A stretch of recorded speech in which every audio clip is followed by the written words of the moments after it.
Hey everyone, what's going on? So, I don't love this bow. And it pains me to say that because the names associated with it are so cool. Fred Bear, Fred Eichler. Fred Eichler is a huge reason why I do traditional archery. He's just fantastic, and I think he's one of the greatest motivators for me anyway, hunting and traditional archery.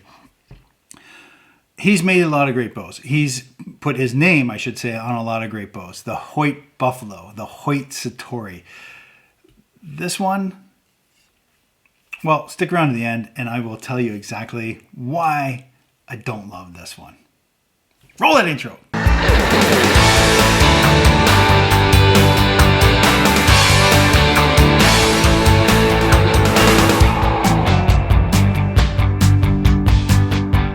Let's first of all start talking about the specifications of this particular handle.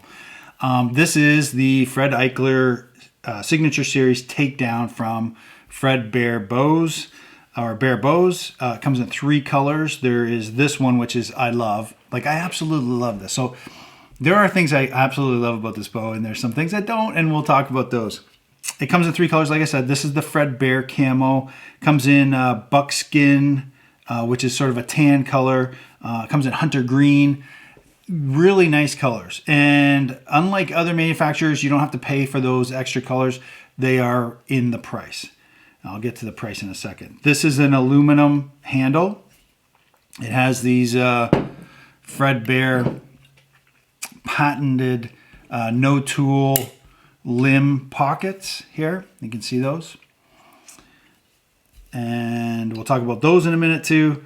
And it comes with this, the unique thing about this is that it comes with this interchangeable rest plate. And there are 3 profiles. There's one, there's another one. And I have on there, I think I currently have on there the most aggressive, meaning the biggest hump, or biggest, sharpest hump. And it has this side plate too. I don't know if you can see that. See that? Yeah, that side plate's real important. And it's adjustable back here with set screws. And what I think, you know, you can hear it clicking. You hear that? And that allows a little bit of center shot sort of tuning and adjustability for this handle.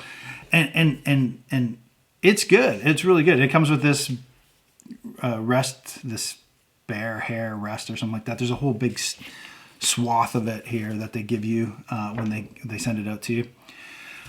It has its tapped here and here, so you can put in, you know, I think you can put it, well, you can put in a traditional quiver on it. I think they might, eventually they might make a specific quiver just for this bow. But you can also put in, you know, a weight on the front here if you want to. It's tapped back here too, so I imagine the weight will go in there too. Let me just a quick boot. Yeah, same threads. Yeah, it's 17 inches, and I'm not a big fan of 17 inches, but that's what it is. The total cost for this though is $660, and while I think that's really cool, there are no other sort of endearing features to me anyway. I dislike this system. It's not ILF. That means that you must buy the Bear limbs. And quite frankly, why would I do that if I don't own Bear bows? I don't have a bunch of Bear bows. And the other thing is, it's not adjustable. So there's no way, like on an ILF system, if you're not familiar with ILF, it's International Limb Fittings. And most bows that are manufactured like this, most bows have ILF fittings. And the reason they have that is there are multiple manufacturers I can go out to and purchase those limbs from. Not only can I purchase limbs for them, I can purchase different quality of limbs. I want to spend $1,000 on a set of limbs, and there are features on those limbs that I really, really want, like super aggressive curves and very fast and carbon, or I want to get maple limbs. Anyway, there's a plethora of different features on different limbs, and you can go from $1,000 down to $100. And quite frankly, I've shot $100 ILF limbs that are really good. So this won't support that. You must buy these Fred Bear limbs, and these are $430. $430. They come in, let's talk about these for just a second. So these come in size 1, 2, and 3. So in ILF terms, that would be short, medium, long. I have the long ones, they're 40 pounds, and that's it. They are 40 pounds at 28. And that's what you buy. And they come in increments of 5, so they start at 30, and go all the way up to 70. So if you want to shoot 40 pounds, or your draw length is, I don't know, if your draw length is 29, then you're going to add a few more pounds to that, or a couple more pounds at least, to the poundage that's marked on your bow. So I bought 40 inch. I have a 30 inch draw, I've recently found out. So that's probably another 4 pounds. So this is like 44 pounds, 45 pounds. I think I measured it was 45, around that. And so what happens there is, I didn't really want 45 pounds. I just wanted something fun to shoot, 40 pound. What do? You can't do anything here. Now, if you have an ILF rig, you can loosen the bolts slightly, and that'll bring the poundage down slightly. And so you can kind of fine tune that way too. But these ones, no tunability whatsoever. Again, I love the shelf. I love the ability to shoot off the shelf like this. It's really, really nice.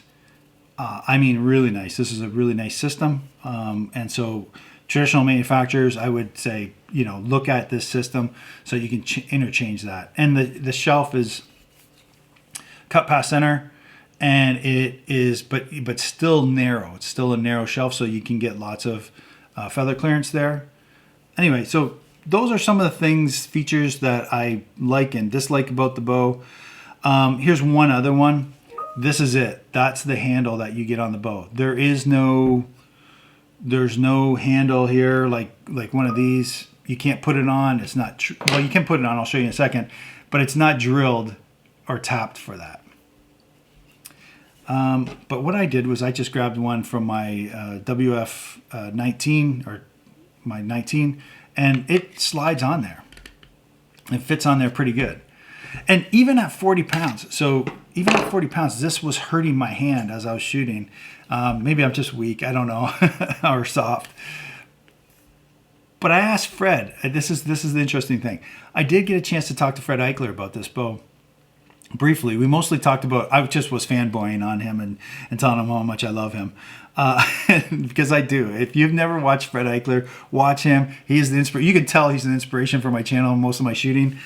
He is just fantastic. And I think he is I think he's just the next Fred Bear, really, because of just everything that he's accomplished. And maybe he's just underrated, maybe. I think he's amazing. Anyway, he says that he wanted a bow like this because he could shoot with a glove on, and it felt more natural, more comfortable.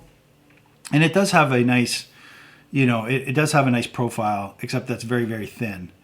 I didn't love it, and I still don't love it. I ended up throwing on this. It was a lot easier. It felt more comfortable.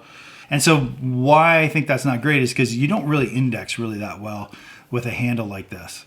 And you always want your hand in the same spot. Anyway, I'm not here to teach you how to shoot a bow. I just want to review this one. So I didn't love it. You might like it. Great. But anyway, what we'll do next is I'll take this out. We'll string it up. I'll shoot it a bit. I've already done this, obviously. And we'll shoot it like Fred Eichler shoots his. And that is with, I just went on and bought this cheap stab, this weight, it's a True Glow. It doesn't add a lot of weight, but I'm going to put that on there. If you take a look at any of the videos or any of the times that he's shooting this bow, this handle, he has a stab on the front of his. And so I wanted to make sure that I was shooting it the same way he was to get the same experience. But anyway, let me show you that. We'll come back to the desk and I'll give you my final reviews. All right, we'll talk to you soon. Later. Hey, all right, before we get started, let's look at this arrow. This is what I use to measure draw weight at certain lengths. So this is the beginning of this blue tape right here is 28 inches, then 29, then 30, and I measure out all those to see what the draw force curve kind of looks like. Gives me a rough estimate. If you want exact details, go check out the Trad Lab. Those guys have everything. Well, those guys, it's one guy, Cody Greenwood. Anyway, so not very scientific. This isn't a very scientific measurement tool, but I'll read it out to you and hopefully show you in the camera. So let's pull this. So first at 28. Okay. The reading on that, I don't know if you can see that, 42. 42 at 28.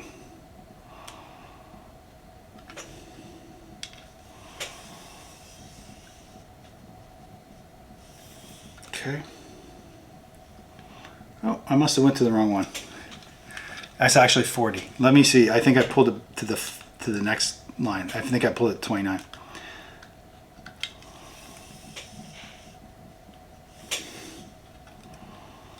$39.68. So, you know, really close. So it's close at 28 for 40-pound limbs. Like I said, it would be. Let's go to 29, which I think we already pulled once, which was 42 and something, so and change. But let's check 29 now. So that's the second mark in. Again, 42, perfect.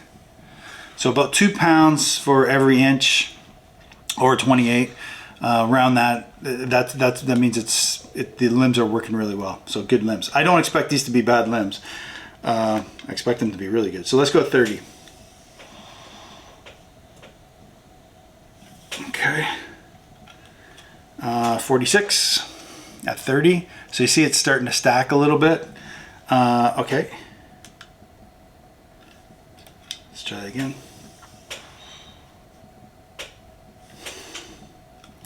Okay, same score, 46. Okay, what does that mean? So that means that it's 2 pounds more. If you're 29-inch draw and the limbs are marked with 40, that means that you're going to be drawing 42 pounds on the fingers. We say OTF on the fingers. So when you draw back to 29 inches, you're going to be holding 42 pounds. If you draw back to 30 now, you're going to be holding 46 in some pounds. And so we went from a 2 pound increment from 28 at 40 to 29, 42, and then 30 jumped from 42 to 46. That's a 4 pound increment. That means that the limbs are stacking at 30 inches. So I wouldn't expect anything less on a 17-inch riser. If this was like a 19-inch riser, you probably wouldn't see that difference. But for a guy like me who draws around 30 inches, it's an awful experience. And again, as I mentioned before, you can't really adjust the poundage now. You get what you want. So if I wanted to, I could go down to 35 pound limbs, and then I would, you'd add 6 pounds to that, so that'd be like 41. So yeah, I could have 35 pound limbs and be adjustable there, but I don't. And you might be stuck. I've already shot these limbs, and I paid $450 for them, but let's see how fast they are. Maybe they're super fast.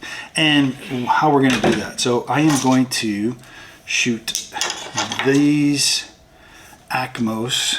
I know these are light arrows. I have a 125 grain tip in them. They're 4-inch fletch, 3 fletches. And they are carbon fiber, and we'll measure those right now. So get your handy dandy scale out. If you're a trad archer, you have one of these. And these are more like 3D type arrows. I don't know that they're hunting arrows. I use them for hunting, but a lot of people like heavier arrows,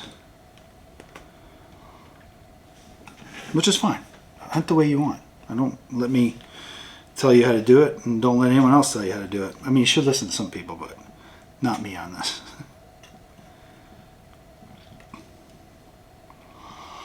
Okay, these come in about 400 grains per inch, or 400 grains. I don't know, total. So that's 400 total weight. So okay, we'll be shooting 400 through here. I don't think that's too light. But at least it'll give us a good measurement of, if you're shooting 500, 550, 600 out of this bow, then you'll get a good idea. But I wanted it to try and be as fast as possible. So let's head on over and we'll test the speed. Talk to you in a bit. Bye.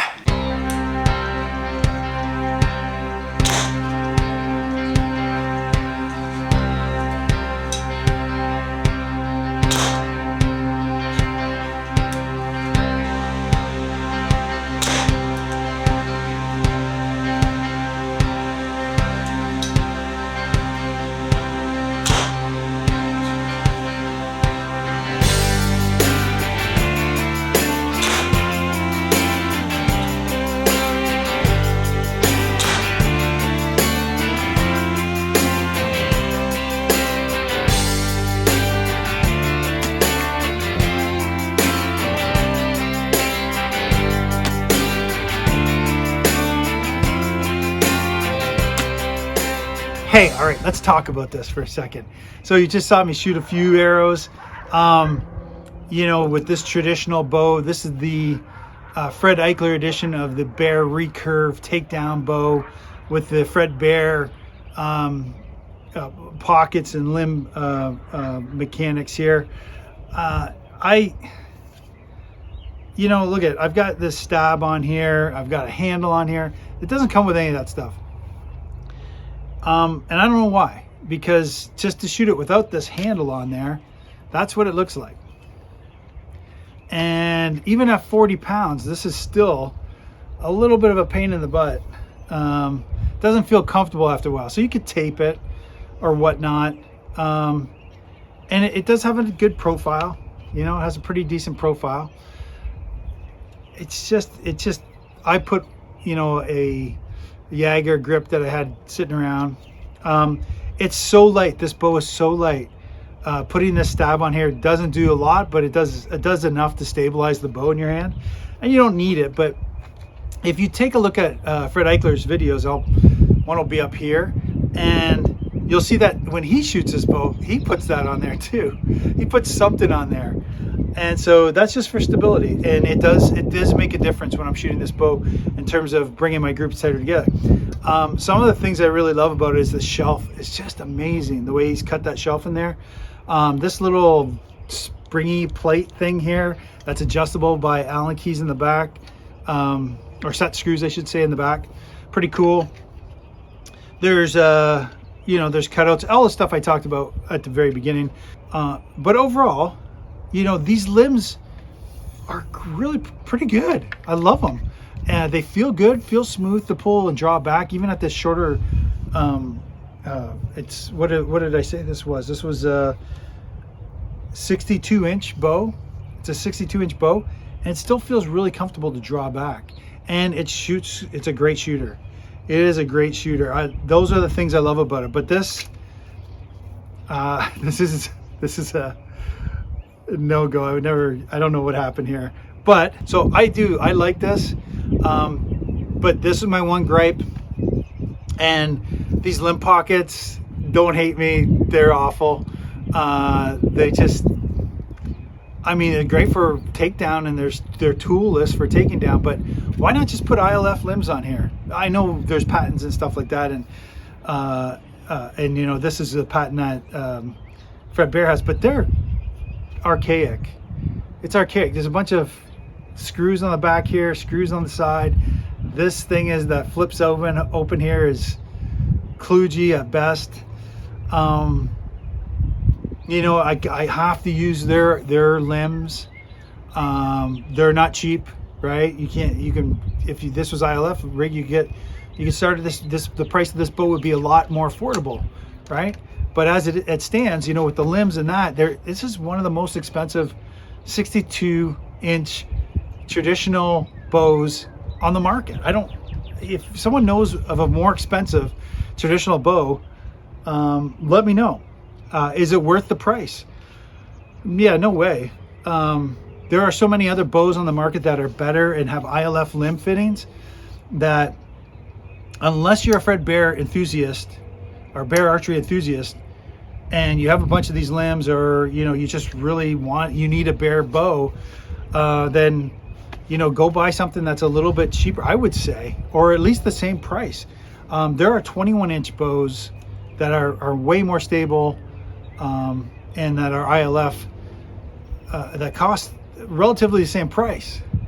19-inch, the Satori, even the Satori or any of the other bows that Fred Eichler endorsed over at Hoyt, they're lower price. They're a lower price. So if you can find an old Buffalo, which I love the Buffalo, man, it was awesome.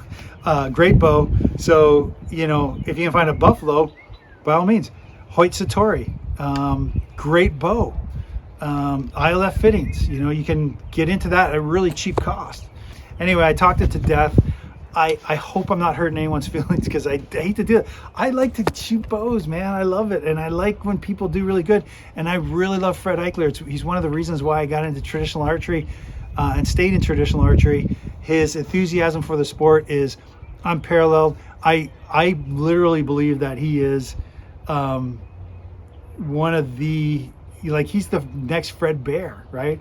When I think of, Fred Bear, I don't know Fred Bear. I don't know him from Adam, but I grew up with Fred Eichler, and he kills things, and he's awesome at it. I just don't love, I don't think this is, I like it. I just don't think it's a buy, because there's other archery gear out there that has better value. How about that? Good bow, maybe even a great bow for shooting, but better value other places. How about I say it that way? And we leave it at that. Anyway, guys, take care. I try and give you the truth. I hope you don't kill me in the comments for it. We'll talk to you soon. Take care. Bye. Hunt the good stuff.